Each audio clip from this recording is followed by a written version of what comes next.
Hello, my dear students. Welcome back to my channel Scholarly Minds and I hope that you all are doing great. So guys, इस video के अंदर हम BEGLA 138 यानी कि जो आपका रीडिंग एंड स्पीकिंग स्किल्स का paper है उसके कुछ इंपॉर्टेंट क्वेश्चंस को विद देयर आंसर्स डिस्कस करने वाले हैं.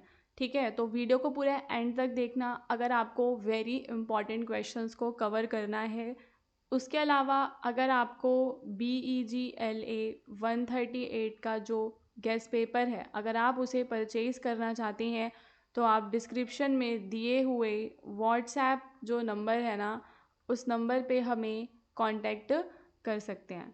ठीक है, सो BEGLA 138 में आपके रीडिंग एंड स्पीकिंग स्किल्स से रिलेटेड होता है ये. तो जो हमारा पहला क्वेश्चन है गाइस वो रीडिंग स्किल्स पे ही बेस्ड है. क्वेश्चन है, what are the 3 common difficulties encountered during the acquisition of reading skills. तो जब हम रीडिंग स्किल्स को एक्वायर करते हैं तो 3 कौन कौन सी जो डिफ़िकल्टीज़ हैं वो हमें फेस करनी पड़ती हैं. तो पहली डिफ़िकल्टी होती है कि हम वर्ड्स को पहचान नहीं पाते हैं. दूसरा, हमें जो फोनेमिक अवेयरनेस है वो नहीं होती है कि उसके क्या उसका साउंड निकलेगा. एंड हमारा रीडिंग कॉम्प्रीहेंशन थोड़ा सा पुअर होता है. इसको समझते हैं. पहली डिफ़िकल्टी क्या, वर्ड नहीं समझ पाना.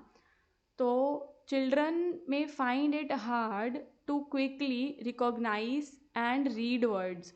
तो वर्ड्स को रिकॉग्नाइज करना, उनको रीड करना जो बच्चे हैं उन्हें थोड़ा सा मुश्किल लग सकता है. So if a children can't recognize words easily, reading उसकी क्या हो जाएगी, स्लो हो जाएगी. और वो ज़्यादा टाइम किस चीज़ में लगाएंगे, वर्ड्स को पहचानने में लगाएंगे. और सेंटेंस क्या है वो तो समझ ही नहीं पाएंगे. Like a child reads cat instead just knowing it says cat. ठीक है, तो पढ़ेगा क अ ट मतलब ऐसा जोड़ जोड़ के पढ़ेगा उसको. तो यहाँ पे बच्चे को क्या आती है, प्रॉब्लम आती है, उसको वो नहीं समझ पाता. दूसरा, बच्चे को फोनेमिक अवेयरनेस नहीं होती. तो फोनेमिक अवेयरनेस का मतलब क्या होता है, it is the ability to hear and work with the small sounds. छोटी साउंड्स को समझना, छोटी साउंड्स को ब्रेक डाउन कर देना. जैसे कि अगर वर्ड है बैट, तो बैट में 3 साउंड्स हैं, ब की है, अ की और ट की है. तो if a child can't break words into sound और साउंड्स को वो ब्लेंड करना नहीं जानता. तो जैसे उसको पता है कि ए और ट एट है, तो वो इस तरीके से कैट को पढ़ेगा, मैट को पढ़ेगा, रैट को पढ़ेगा. तो वो ब्लेंड करना अगर नहीं सीखेगा, उसको फोनेमिक अवेयरनेस नहीं होगी तो वो आगे रीडिंग नहीं कर सकता. वो बस एक वर्ड पे ही अटक जाएगा. फिर जो रीडिंग कॉम्प्रीहेंशन है वो पुअर होता है. तो even if a child can read words correctly, they might not understand word they are reading. तो वो वर्ड को पढ़ लेते हैं बट उस चीज़ को वो समझ नहीं पाते हैं. तो reading is not just about saying the words, it's about understanding the meaning. तो वर्ड्स को केवल कहना रीडिंग नहीं होता, उन वर्ड्स का मीनिंग समझना भी इम्पॉर्टेंट होता है. So a child reads a full paragraph out loud but can't explain what it was about. तो वो पैराग्राफ तो पढ़ लेगा बट एक्सप्लेन नहीं कर पाएगा कि वो किस चीज़ के बारे में है. ठीक है, फिर हमारा नेक्स्ट क्वेश्चन है, यहाँ पे आपको बताने हैं टेलीफोन कन्वर्जेशन, जो हम टेलीफोन पे बात करते हैं उसके क्या एडवांटेजेस होते हैं. ठीक है, सो एडवांटेजेस की बात करें तो उसमें हमें क्विक कम्युनिकेशन देखने के लिए मिलता है. So you can talk to someone instantly without waiting. ये टाइम को बचाता है, आपको ट्रैवल नहीं करना पड़ता. दूसरा, जब हम दूसरे की वॉइस को सुनते हैं तो किसी को एक मैसेज कर देना या डायरेक्टली उससे बात करने में एक फ़र्क होता है. तो it gives a personal touch and both people can ask question and right away उनको जब भी आंसर्स मिल सकते हैं. ऐसे ईमेलिंग में तो ऐसा नहीं होता ना, अभी ईमेल कर रहे हैं फिर वो देखेगा, पढ़ेगा, फिर रिप्लाई करेगा. इंटरनेट की नीड नहीं होती. जो हमारी रेगुलर कॉल्स होती हैं एमरजेंसीज़ में हम इनका यूज़ करते हैं. अगर हम बात करें इनके पर्पज़ की तो बिज़नेस में कम्युनिकेशन के लिए इन्हें यूज़ किया जाता है, कस्टमर्स को सर्विस प्रोवाइड करने के लिए इन्हें यूज़ किया जाता है.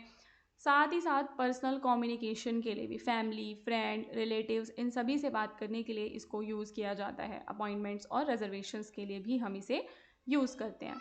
फिर हमारा अगला क्वेश्चन है जहाँ पर हमें अटेंशन स्पैन और मेमोरी स्पैन जो है रीडिंग कॉम्प्रीहेंशन में उसके बारे में बताना है. अटेंशन स्पैन और मेमोरी स्पैन क्या है इसको समझते हैं दोस्तों. तो देखो, अटेंशन क्या है, ability to stay focused on reading without getting distracted. कि आप कितनी देर तक, जब आप रीडिंग कर रहे हो तो आप कितनी देर तक फोकस्ड रह सकते हो बिना डिस्ट्रैक्ट हुए, ठीक है। एंड आप कैसे चीज़ों को रिकॉल कर रहे हो, तो वो आपका किस में आता है, मेमोरी स्पैन में आता है। तो अटेंशन स्पैन आपका कंसंट्रेशन और फोकस से रिलेटेड होता है, और मेमोरी वाला आपके मेमोरी रिटेंशन से रिलेटेड होता है। अटेंशन स्पैन का रोल अगर हम बात करें तो ये कॉन्टिन्यूअस रीडिंग का जो फ्लो है वो मेंटेन करने में हेल्प करता है। वहीं मेमोरी स्पैन आपको पुराने आइडियाज़ से कनेक्ट करने में हेल्प करता है, बिकॉज आप पुराने आइडियाज़ को यहाँ पे याद रखते हो। जैसे कि अटेंशन स्पैन में मान लो कि किसी बच्चे ने 2 पैराग्राफ पढ़े, फिर उसके बाद उसका फोकस खत्म हो जाता है। एंड मेमोरी स्पैन में क्या होता है कि बच्चा भूल जाता है कुछ जो लाइन्स उसने पढ़ी थी, what was read just a few lines ago. And reader में स्किप लाइन्स और loose interest quickly in attention span. And यहाँ पे रीडर्स उसके मीनिंग को समझता है। जो आपका अटेंशन स्पैन है वो आपके मेमोरी से, इंटरेस्ट, हर एक चीज़ से इफ़ेक्ट होता है। और वहीं आपका जो मेमोरी वाला है वो आपके ब्रेन में कितनी मेमोरी की कैपेसिटी है, प्रैक्टिस और आपकी अंडरस्टैंडिंग पे बेस्ड होता है। अफेक्ट की बात करें तो रीडिंग में कंसिस्टेंसी होनी चाहिए, ठीक है। और या मेमोरी स्पैन में क्या होना चाहिए, रिटेंशन, आपको कंटेंट को रिटेन मतलब उसको याद करना आपको आना चाहिए। हम कैसे इन्हें इम्प्रूव कर सकते हैं, तो we can improve the attention span by reducing distractions. तो अगर हम अपने आसपास के डिस्ट्रैक्शंस को हटा दें, ख़त्म कर दें, तो हमारा जो ये अटेंशन स्पैन है इसको हम इम्प्रूव कर सकते हैं। वहीं मेमोरी स्पैन को इम्प्रूव करने के लिए हमें मेमोरी एक्सरसाइजेस करने पड़ेंगे, नोट मेकिंग वगैरह ये सब करना पड़ेगा, ठीक है। तो ओवरऑल आपको दोनों के डिफरेंसेस को बताना है। इस तरीके से आपके जो क्वेश्चंस हैं एग्ज़ाम में भी आएंगे। आपको ज़्यादा लॉन्ग आंसर्स नहीं लिखने हैं, आप छोटे आंसर्स भी लिखोगे तो चल जाएगा, बट जो भी आपको वर्ड लिमिट प्रिस्क्राइब्ड होगी आपको उसी वर्ड लिमिट में अपने एग्ज़ाम में आंसर करना है। और अगर आपको BEGLA 138 का जो गेस्ट पेपर है उसे परचेज़ करना है तो आप डिस्क्रिप्शन में जो नंबर गिवन है उस नंबर पे हमें मैसेज कर सकते हैं। ओके।